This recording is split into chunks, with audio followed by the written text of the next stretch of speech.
Thank you for that warm introduction. Thank you for warm anything. In New Jersey, we try to tell ourselves that gray skies and 27 degrees is good for the human soul, provides depth and gravitas and prayers. But the sun, blessed be the sun. So it's a wonderful gift. You all have been very much in our prayers the last couple of months. I've heard the name Santa Barbara County mentioned often in our chapel prayers. I know that many of your churches were directly impacted, and that I know that all of your churches have been involved in providing tangible forms of relief in the love of Christ Jesus. I hope that you have felt the encouragement of the Spirit in doing well at such a hard time. But please know that you are very much prayed for by your brothers and sisters of Christ at Princeton. Let us pray. We ask, O God, that in these moments your Spirit would be our true teacher, that we might leave this time with a little clearer understanding of what it means to live under heaven. In the name of Christ, amen. I was very much struck by the title of this conference when I heard it, On Earth as It Is in Heaven. That's a fascinating title for a missions conference, because what one thinks about heaven has a whole lot to do with one's understanding of the church's mission, how we engage in mission, how we motivate our churches to be engaged in mission, more than you would typically think. And I was intrigued by this because it's pulled together a number of interests of my life. As Gordon says, I've spent much of my career as a parish pastor, and like elders and pastors here, I've always been caught up with how do we encourage people to engage in the church's mission. But also, it piqued my interest from graduate school, where my PhD was in American church history. My dissertation was on how changing mission strategies of the church reflect the changing theologies of the sending congregations. And one of the things I've become clear about, and the thesis I want to make with you, is that your understanding of heaven and how you talk about heaven has everything to do with your understanding of mission. What you think about heaven also has everything to do with what you think about home. Historically, home has provided two critical things for people. It's told them what their identity is and what their mission is. And the way that they thought about home had everything to do with how they positioned home in relationship to heaven. That's changing dramatically these days. I'm going to get to that, but I want to take a running jump. To spare you a history lecture, which is so tempting on this, I'm going to talk personally about my grandfather's understanding of heaven, my father's understanding, and my 30-year-old daughter's understanding. My grandfather represents a generation I want to call settlers. My father represents a generation I want to call exiles. And my daughter represents a generation that I want to call nomads. These are just my terms for them. Feel free to use other terms. But it all is to get to this point of the relationship of heaven to mission. So let me talk about my grandfather first. On the stairwell wall in our home, hang lots of large black and white photographs. These are my wife's and my ancestors. They go back 6 generations. My ancestors are all taken, their photographs are all taken on the exact same tobacco farm from North Carolina. Each person on this photo inherited that farm from the person in the photos ahead of them. All photos taken on the same porch, of the same old farmhouse, of the same kind of raggedy tobacco farm in Tarboro, North Carolina. As kids growing up on Long Island, New York, our parents would send us to the farm for the summers so that we could get to know the family lore. The last photograph were my grandparents, Clarence Solomon Barnes and Ada Barnes. They were the last ones to live on the farm. When you look at these pictures, it's hard to distinguish the farmer from the farm. I mean, these are people who were shaped and molded by the land. They knew this land. And as the one who spent summers there, I knew that their life there wasn't particularly easy, but it was their home. When I inherited these photographs from my aunt, it came with an extra one, a 7th photograph, which was taken of my grandfather as a young man. In this photograph, he's wearing a zoot suit. He's sitting on a crescent moon in Miami, Florida, holding a saxophone. This picture really sticks out from all the others. I said, oh, I've never heard any story. Of all those stories I heard sitting on that porch, I never heard anything about Granddaddy hanging the moon in Miami, Florida. What was this about? And my aunt said, oh, when Daddy was a young man, he decided that he wanted to pursue his lifelong dream of joining the big bands. And so as soon as he got enough money together, he hitchhiked his way down the dirt road to the county road, and from the county road to the state road until he finally got down to Miami, and he got a job. I said, well, you go, Granddad. I never heard this. He said, well, it didn't really work out so well. He only lasted about 6 weeks, and he found that life on the road was lonely, and it was filled with things like alcohol and drug abuse, and as he said, women who scared him. So as soon as the prodigal had enough money, he took the bus back home and returned to the farm that he never left again till the day he died. Now here's the point of this story. Before my grandfather ever decided to rebel from his inherited identity as a farmer, that identity had already been inculcated into him. He knew he was a farmer. That identity was given to him by his parents and his grandparents who lived in the same house, by his aunts and uncles who lived in houses down the street, by his Sunday school teacher who was also his public school teacher, and by his lifelong girlfriend, my grandmother, who told him she wouldn't marry him until he got this fool idea about the big bands out of his system.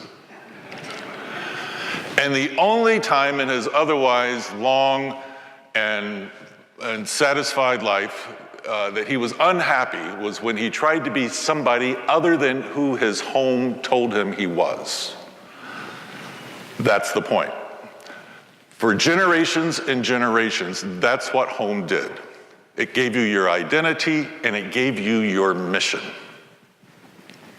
Now, while my grandfather was coming to terms with his mission as a farmer, others in ethnic urban neighborhoods were having the exact same experience at the turn of the first part of the 20th century.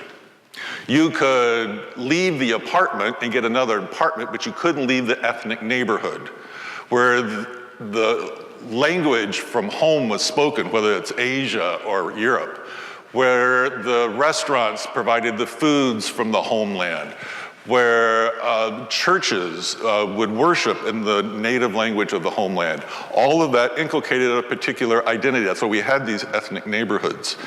And if you left the neighborhood, it was a traumatic experience. When the Civil War was over and the African American slaves were free, they didn't initially all hop trains and go to the north. What they did was they built neighborhoods around churches that they had inherited, religion that they inherited from their masters. They embraced that faith and they settled right near where the plantations were. Not because it was the best home they could imagine, but it was all that was available to them and it was their home. When the railroads made it all the way from the east to west, Hispanics in the Southwest didn't jump on the railroads and go to New York. Not because the villages that they lived in were the best they could imagine, but it was their home. It's what they knew. This is what I mean by calling my grandfather a settler. They settled land. They settled for the conditions of life that they had. And these conditions, by the way, were not fantastic, as I mentioned before. These homes weren't easy places to be. At the close of the 19th century, beginning of the 20th century, half of American homes still had no indoor plumbing. The work week was 60 hours if you were lucky enough to have work. Women worked a lot more than that. The average life expectancy at the beginning of the 20th century was only 54, which is just as well because no one had pensions back then. There was no leisure industry because there was no leisure. So sweat and toil was as much a part of my grandparents' life as the yellowed wallpaper that seemed to me to entomb them long before they died. It was precisely the severity of life, either on those rural farms or in industrialized urban settings. It was the severity of life that nurtured a vision of a different place. Heaven, a far better place. And that is your real home, and it's waiting up ahead. I did a research project on this. It was the subject that was most preached about at the early part of the 20th century, heaven. And typically it was presented to the congregation as, we know that life is hard here, but someday you're going to cross the river. And a very grateful, pleased Heavenly Father is going to greet you and say to you, well done, good and faithful servant. Come and enter into your rest. But the rest is waiting up there, ahead. Heaven was always located geographically in the future. By the way, even in 19th century liberal theologies, heaven was always put up ahead. Like, we're moving towards that, we'll get there better. It's ironic that this also matched kind of the same geography of heaven in simple religious life like my grandfather had, or like we found in the sermons, again, of the inner cities. Just keep moving ahead, fulfill your mission, and you will get there. We find it not only in sermons, but also in hymnody at the early part of the 20th century. Typical is the great old hymn, "In the Sweet By and By." There's a land that is fairer than day, and by faith we can see it afar, for the Father waits over the way to prepare us a dwelling place there. In the sweet by and by we'll meet on that beautiful shore. In the sweet by and by we'll meet on that beautiful shore. We shall sing on that beautiful shore the melodious songs of the blessed, and our spirits will sorrow no more. Not a sigh for the blessing of rest. There it is, bent over by the burdens of life. People left their apartments in the cities, they left their farmhouses in rural America, they made their way into church, and they sang these hymns that made hope just pulse through their blood, and it encouraged them to continue on with their mission. The international missions of this time were very much focused on going around the world to save souls so that people could also find this sweet rest in heaven. There's a sense of the call. Recently, I worked on a project reviewing the journals of our alumni at Princeton Seminary who accepted the call to go to Korea as missionaries. And there was clarity in their call that they described in their journals about the adversity of the field, but that made the call all the more exciting to them, all the more challenging to accept this hard challenge of going to the field. They would go with their whole families. I was in Korea last November. They took me to a cemetery where many of these missionaries are buried. There's a whole section of it just devoted to children. And they knew when they left with their family that some of their children wouldn't survive. But they were so committed to the call of proclaiming the hope of heaven. That's how, it's hard now for us to understand that, but the harder the understanding of the mission field, the more attractive it was for this generation of missionaries to say yes to the call, because they wanted the whole world to know the opportunities of heaven. Many of the missionaries at the turn of the century were students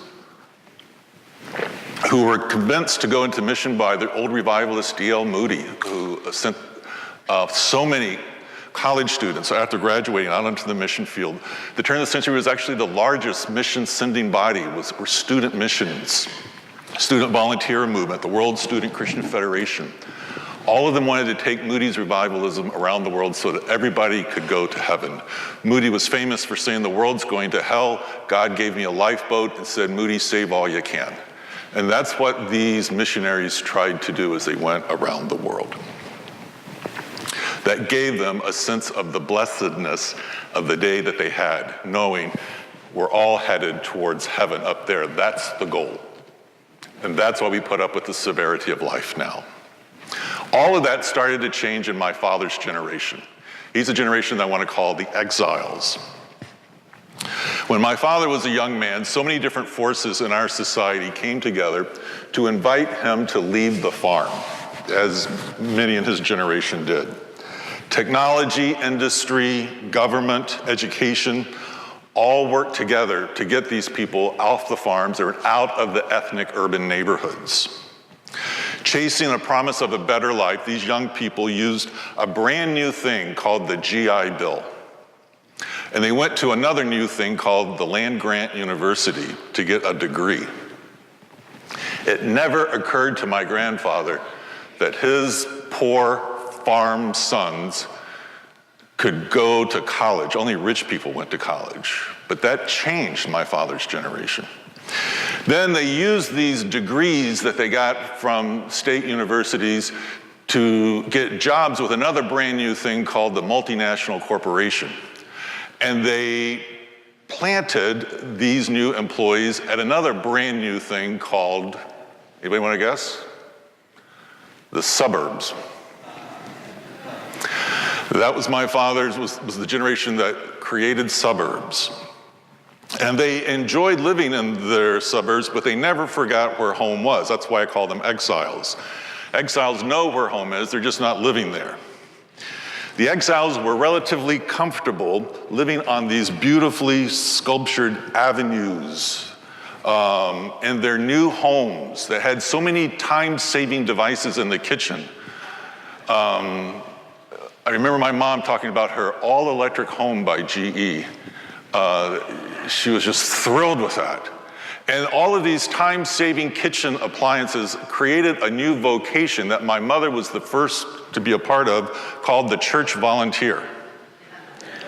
Because she could afford to volunteer, because she had time. My grandmother spent her entire day in the kitchen. It's where she did laundry, it's where she did cooking. Everything was done from scratch. It was all done, it was all hard to do. If she did have any spare time, she helped her husband in the farm. So she couldn't be a volunteer, nor could her generation. But on the suburbs, my mom became all caught up in things like women's associations and missionary drives and that kind of thing, clothing drives, because she had time to volunteer. And that created really a whole set of mission and vocation for women in the middle of the 20th century. Churches blossomed during this period, the 50s and the 60s. More people went to church in the 50s and 60s than ever before or ever after in our country's history. We tend to think that it's just been like a steady decline, that we started with everybody going to church in colonial times and the numbers went down. But that's not really true. We have parish records. And in colonial times, the number of people who were in church was actually quite low. It was about 11 to 15% of people would be in church on a given Sunday. In the 50s and 60s, it is like 55 to 60% of the country was in church, not just a member, but in a church on that day. I point this out to our graduates because I know that they're going to leave and they're going to go to churches and someone's going to come up to them and say, you know, in the 1960s, this place was packed. That was when Reverend Smith was here. And we hope you're as good as he was so you can fill this place. Well, in the 60s, every church was packed. It wasn't because of Reverend Smith. People have built entire scholarly careers trying to account for this bubble. I have at least one of my own ideas about this. And that's that as exiles, these people kind of missed home. Nobody in the first generation of the suburbs thought of it as home. Every time Christmas came around, my parents would throw my brothers and me in the back of the station wagon and say, we're going home for Christmas. Not to stay, just long enough to kind of remember how good it was to have home, but then they were quick to get back to the comforts of the suburbs. And for people like my parents, as nice as it was to have matching avocado kitchen appliances, in their souls, they knew they were created for something greater than comfort. And so they longed for a better life. They longed to take advantage of the fortunes that they had in their home, and they wanted to do as good a job in their day as their parents did before them. And so they went to church to try to figure out how to organize all of their life. And in doing that, they were given their mission over and over again. As you look at the sermons from the 50s and 60s, which I've done, it's fascinating that the preachers are still talking about heaven a lot, but they relocated it. No longer is it up ahead in the future. The sermons in the 50s and 60s located heaven above us, and now we live under heaven. It was in 1954 that we inserted the phrase, a nation under God, into the Pledge of Allegiance. This is the way we were thinking, because what we wanted to do is to make this life look like that life. And so heaven now became our goal. It became our paradigm. We wanted to be connected to it. We wanted to have the order of heaven. This is the way suburbanites think. They're big on order. The avenues go this way, the streets go this way. We have planned communities, because all of that happens under heaven. And we want the nation to be under God, to reflect heaven's order and heaven's commitment. So many of these sermons was saying to people, what your mission is to make sure that this life looks like it's under God. So your Sunday school teacher could be your coach at the high school, and your math teacher, and your Girl Scout leader or your Boy Scout leader, and was expected to pray before all of these things. Nobody during this time period talked about the separation between church and state. Nobody cared about that. You were expected to manifest what you heard on Sunday morning in all of your social relationships. Citizenship was a big thing. Even when I was a kid growing up in this period, it's hard to believe this now, but we got graded in school on citizenship. A letter grade you would get, whether or not you were a good little citizen or not. And that's what your Sunday school teacher was supposed to also be teaching you. This is what you're supposed to do. And there are rules, there are expectations, there is order. For those of you who are Presbyterians, this is when the Presbyterian Book of Order tripled in size. As my brother and I used to say about our parents, they never met a rule they didn't like. My dad didn't think you could get to heaven on rules, but you could get so close. That wasn't a large leap of faith to get there. And when I would preach sermons in my church, this generation was expecting me to tell them what to do. If I spent too much time lost in a sermon about the malaise that we're in between how it is and how it ought to be, and at the door, they would just glaze over. And so I was trying to follow that sermon. Do you need Sunday school teachers? Is that it? Is that what this was about? I'm good at following the rules. Just give me the rules.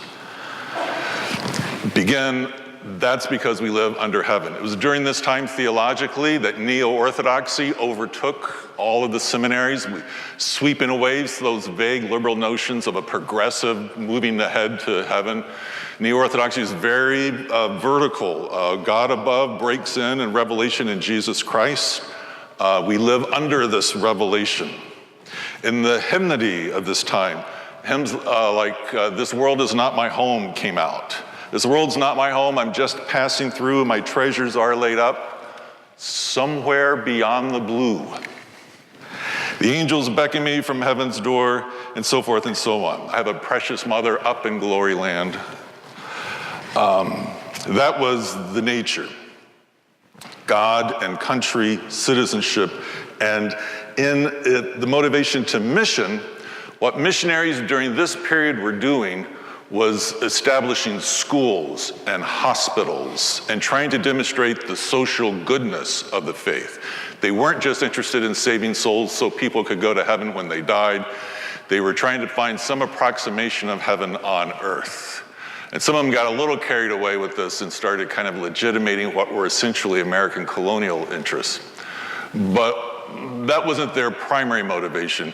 What most of them were really trying to do was demonstrate what heaven does for this society down below, how it benefits us. Exiles. Unlike my grandfather and my father, my daughter, my millennial 30-something daughter, is a part of a generation that I find to be very nomadic. She doesn't have a clue about where home is. She easily wanders from one place to another. When I was working on a book called Searching for Home, I spent a lot of time interviewing her and her friends. At that time, she was still in college. And I kept asking them questions about home, and it began to irritate them because they didn't have good answers to my questions, and they were feeling judged just by the question of where is home.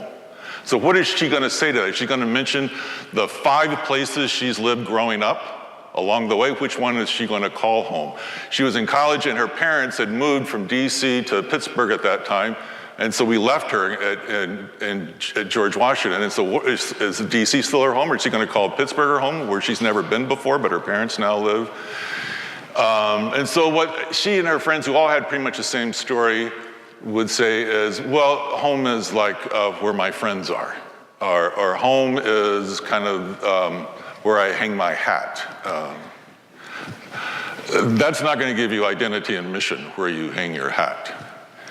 And so I had to eventually just kind of move on. What they wouldn't say is that they couldn't imagine moving.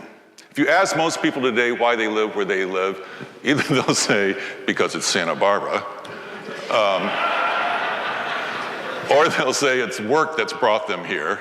What they won't say is that they can't imagine moving if another opportunity came up. Think about how different that is from my grandfather's generation, who couldn't stand, even when he tried to move, he couldn't.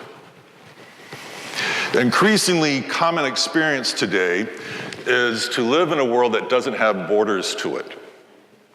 When Lindsay, my daughter, was in college, let me just say about one typical day she had, which sounds completely unremarkable now. She was studying for the year in Florence. At least that's what she told her mother and me. But one day she got up and decided that what she wanted to do was go to Budapest. So she got on a train, she went to Budapest, got there, realized she didn't have any money, so she went to an ATM, got money out of her bank that I put in there, used that money to go to an internet cafe where she wrote a note to her closest friend who was studying in Brazil. Again, completely ordinary story. But imagine how that story would have rocked my grandfather. He never got money out of a machine. And he certainly had no idea what an internet cafe is. And how can you say your closest friend is in Brazil when you're in Budapest? That's not close. And what are you doing in Budapest anyway? Even when I was growing up, there was a wall that separated our side of the world from that side of the world. And as horrible as that wall is, it gave you a sense that you belong here, not on that side of the wall. And the story that I heard growing up is that they had to have that wall because it was so terrible that they had to keep all the people in. But the people on the other side of the wall heard that they had to have the wall because the West was so terrible that we had to protect you from the Westerners.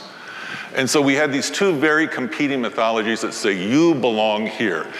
She's grown up in a world with no walls in it, which means that she can travel anywhere, which I think is her goal.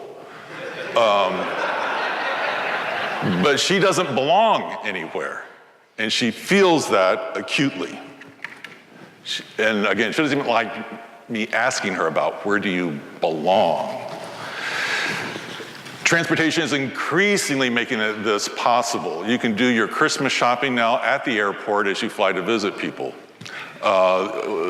Airports aren't just places to park planes. They're places I spend a lot of time in airports, let me tell you. They're for dining, they're for shopping. As if to convey that we're always on the move. Recently, I was at a conference at the O'Hare Airport in Chicago. It was at the Hilton Hotel, which is right at the airport. When you fly in, if it's bad weather, you can walk on an underground passageway to get to the Hilton Hotel. So I flew in the morning. It was raining, so I took the underground passageway. I went to the hotel. We had our meeting in the conference room. The meeting was over. I walked back through the underground passageway, got back on a plane and flew home. And my wife says, "How was Chicago, sweetie?" Does that really count that I was in Chicago? I don't think so.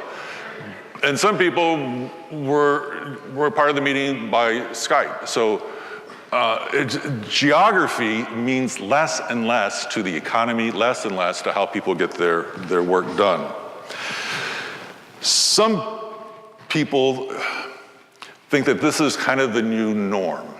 The problem is, if that's true, if this is the new norm, then what does that say about the historic functions of home that provide identity and mission? Isn't it striking that there are so many debates in society right now about identity issues? Ethnic identity, sexual identity, religious identity, national identity.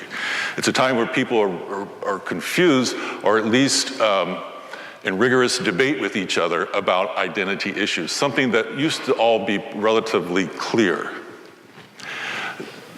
And with that is confusion about mission. That's because we no longer think of home as something that tells you these things. Now, the message we give to our young people is home is something you're supposed to leave in order to decide for yourself who you are and what you're about. It's up to you to figure this out. You're on your own. When Lindsay graduated from college, I couldn't believe the commencement speaker was peddling the same dribble I heard when I graduated from college. He looked out over 5,000 students and said, "You are among the brightest and best we have ever seen. Set your goals high, dream your own dreams, chase your own star, and you can be anything you want to be." Really? If he was more honest, he would have said, "I'm sorry, we have nothing for you. You're on your own. Who you are, what your mission is, it's all a la carte. You just put it together the best you can." Because the assumption no longer is that identity and mission is an inheritance. Now it is something we self-construct. And the way you do this self-constructing is with choices. It's all about choices. Anyone who's done parenting the last couple of generations knows that all of the advice is about teaching Johnny to make good choices. So when Johnny throws a rock through the window, you're not supposed to go out and spank him anymore for that. No, you bring Johnny inside, you show him the broken glass and the rock, and you say, "No, Johnny, was that a good choice?" Johnny, who's a smart young man, is saying, "I'm thinking no." Right, good choice. And then as he gets older, there's more at stake in Johnny's choices. Anyone who's put a kid through college knows that the college admissions process now is one of the most stressful things a family can go through. because school will gather you together as parents and say, now, this is your child's choice. This is not your choice. You get to pay for it, but it is their choice. So then these kids are struck with hoping that they choose the right school, and you've got your reach schools and you've got your safety schools, and God helps you if you find out that your reach school is somebody else's safety school. And then you're hoping that the school that you choose is going to choose you, and then somehow we get through all of that. And then what's the first thing we tell these kids as freshmen when they get to school but choose a major? Only they don't think they're picking a major, they think they're picking a life. And it's up to them to choose. And it's real easy. You just get on the registrar's website and you say, okay, time to pick my life. See, there are those great doctor shows on TV. I could do that. Yeah. Pre-med. Boom. They're going to be a doctor. Then they take Biology 101. And they realize that's not going to happen.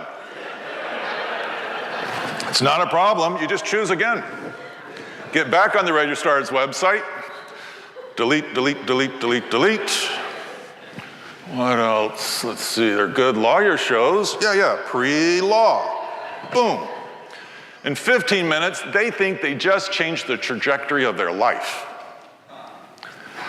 And if they don't like that one, I discovered watching my daughter, you can choose still again.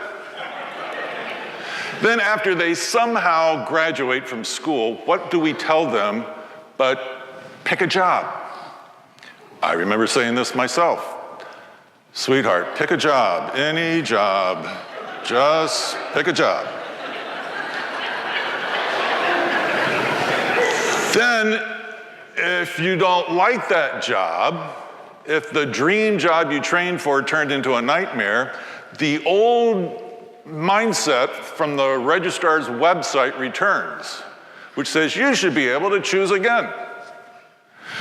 So if you don't like that job, get another job. You don't like your church, get a different church. You don't like your group of friends, get another group of friends. You don't like the city, move wherever you want. Just keep choosing until you somehow choose your way into an identity and a mission that you like.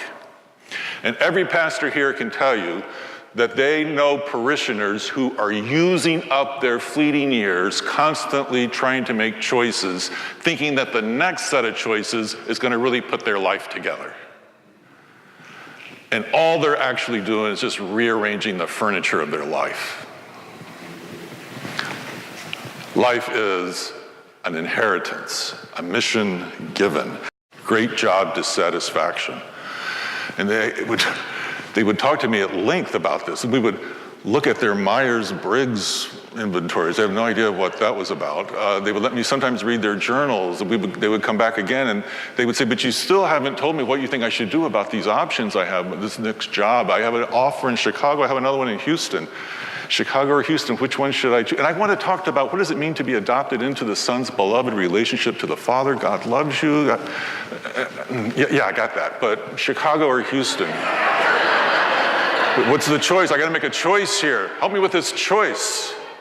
And with as much profundity as I could muster up, I would shrug and say, I don't know.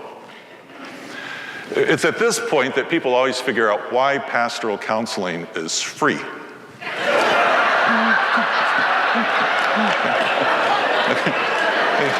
How could I know that? Chicago or Houston?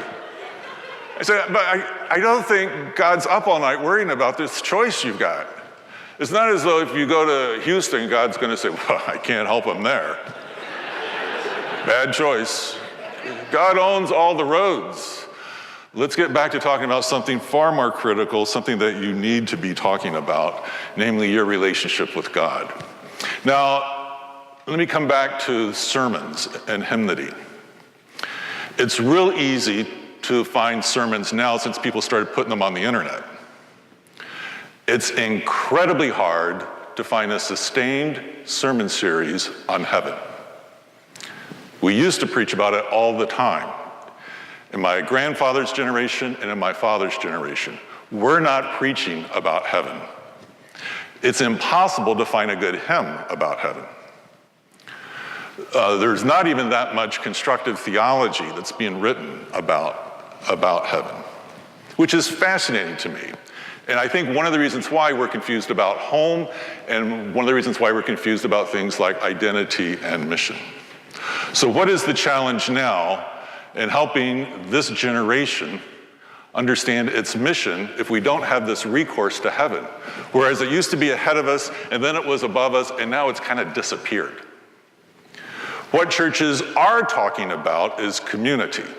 What theologians are talking about is the triune community of Father, Son, and Holy Spirit. And how the Spirit, as I said before, adopts you into the Son's relationship to the Father. That's your identity. That's your true home. Some churches have tried to make the church the home that the soul desires and yearns for. I think that's a mistake. If the church is the home that we're all looking for, we're in big trouble. The church is the place where the yearning for home is rightly directed. But we have as many problems in our families as any other kind of family. But we know about Father, Son, and Holy Spirit. We know that when we're baptized, we take on that identity.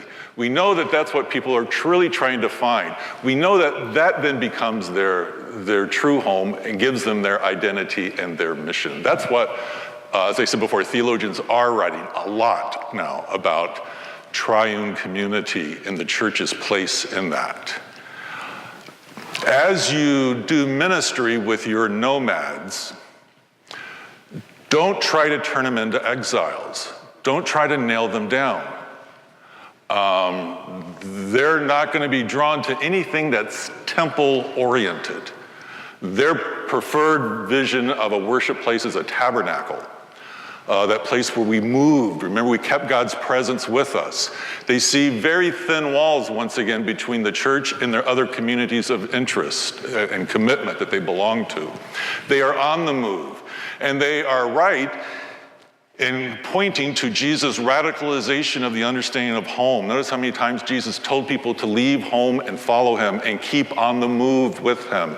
After he left, he sent the church on the move. You will be my witnesses in Judea and Jerusalem and to the ends of the earth. Keep moving. And as the church after Pentecost began to move up through its missionary agendas, it blessed the places that it went along the way by the nature of being church. But temple things are really hard on nomads. Nomads don't want to join the temple. They don't want to pledge to the temple, but they want to come and be a part of the worshiping community. At both of the churches I served in DC and in Pittsburgh, we had very large young adult attendance. In Pittsburgh, we were just a mile from Carnegie Mellon University and Pitt. So we had tons of young adults. And they would be very committed to the church. They were very committed to the community of the church. They would not join it. And so the elders said, why don't you talk to them about joining the church? We believe in commitments. They're just trying to live together. I don't think that metaphor is going to work with them. But they were offended that they weren't thought to be a part of the church community because they wouldn't join it.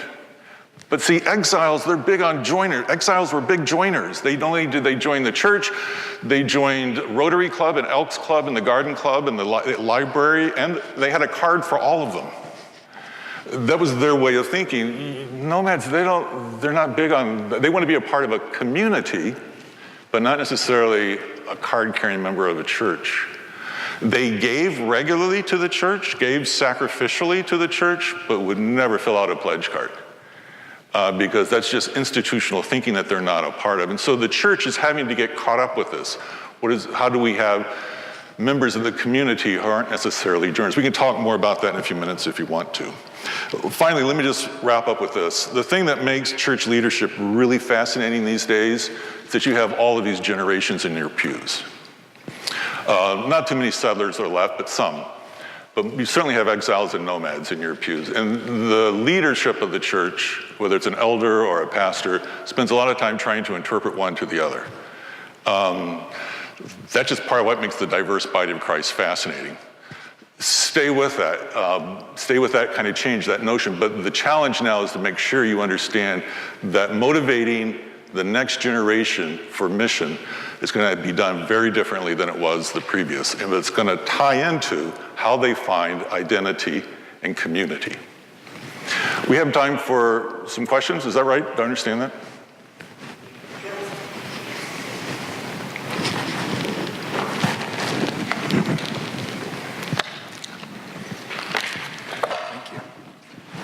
Sure, we have time for 2 questions, and one of the workshops, of course, is going to be talk back with Dr. Barnes. Yes, I see that hand over there.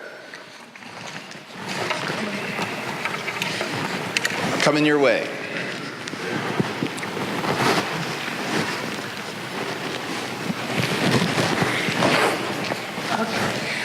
I know this isn't making your point, but there was a generation you definitely left out, and that being your own, my own.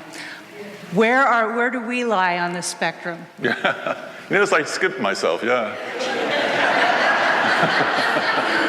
I was hoping I could get that one through you. The boomers, which is what I'm a part of, were the second generation in the suburbs.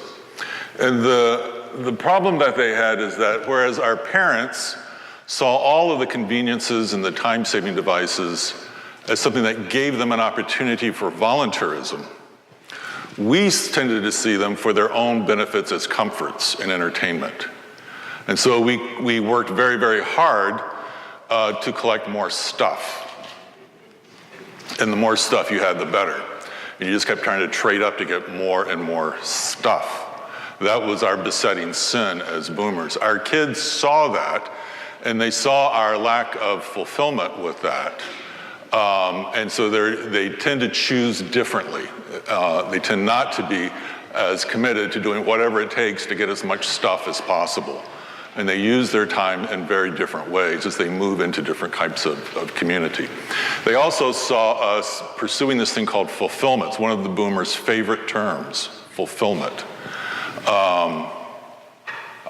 When I was trying to figure out where I was going to spend my life, I asked my grandmother if Granddaddy was fulfilled as a tobacco farmer.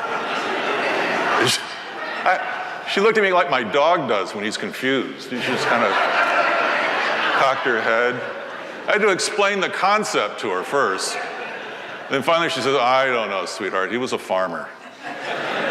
And that's the first time it occurred to me, he never once asked himself that question, was this fulfilling? It's just who he is and what he was about.